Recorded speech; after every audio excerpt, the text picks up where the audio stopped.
In this video, I will be going through the 20 best of Warren Buffett's quotes and what they mean. Part 2. Why do so many of us look for investment inspiration through Warren Buffett quotes? Buffett bought his first stock when he was just 11 years old. He then used savings to buy and install pinball machines in local shops when he was still a teenager. Although he got rejected from Harvard, a decision that admissions officers now surely regret, he would go on to become one of the world's most famous and wealthy value investors. But before we start, make sure to like, subscribe, and hit the notification bell. Now let's get into the video. Never depend on a single income. Make an investment to create a second source. Here you have the pillar for why investment is so important. In life, we should never rely on a single source of income. Investing opens up a proven avenue to generating that all-important second income stream. In this quote, Buffett also alludes to the importance of basic diversification. By establishing more than one income source, we essentially begin to diversify our own revenue streams. I will tell you how to become rich. Close the doors. Be fearful when others are greedy.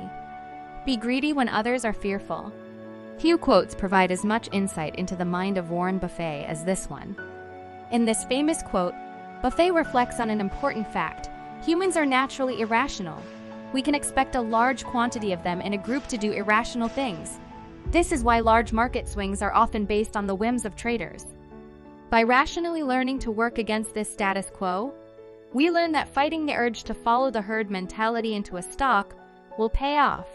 Meanwhile, running into a trend will often lead to disaster.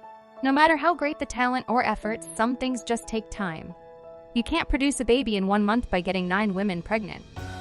One of Buffett's most oft-quoted and colorful phrases, "Here, the Oracle of Omaha is instructing us to understand that things cannot be rushed. There is no such thing as a successful get-rich-quick scheme. Investments, like babies, always take a certain amount of time to grow. Indeed, by hastily jumping into an investment in the stock market, you do more harm than good to your own hard-earned wealth." Today, people who hold cash equivalents feel comfortable. They shouldn't. They have opted for a terrible long-term asset, one that pays virtually nothing and is certain to depreciate in value. The stock market can be intimidating. This is especially true if you have already had an unfortunate acquaintance with the fear-greed cycle. It's no surprise then that some still prefer to hold on to cash. But as Buffett points out here, cash is the worst asset you can have. By not investing, you are keeping a depreciating asset that becomes devalued from inflation. To fight inflation, we must discover ways to keep our wealth growing over time.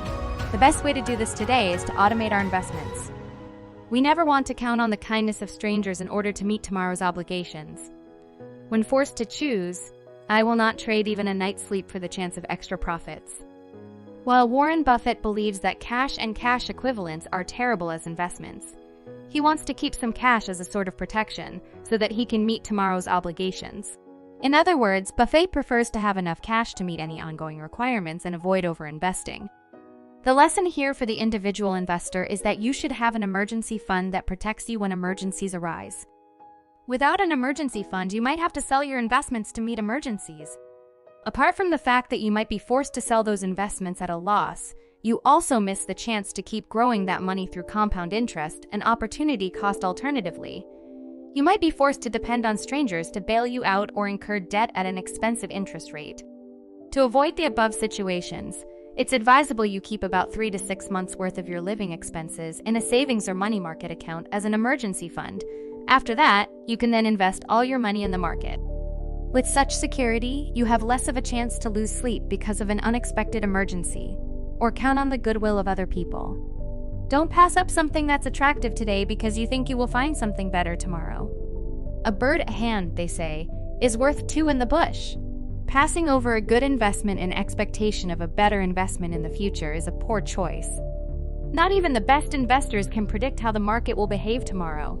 The good stock you pass over today might become the next big innovator, and there might not be another like it.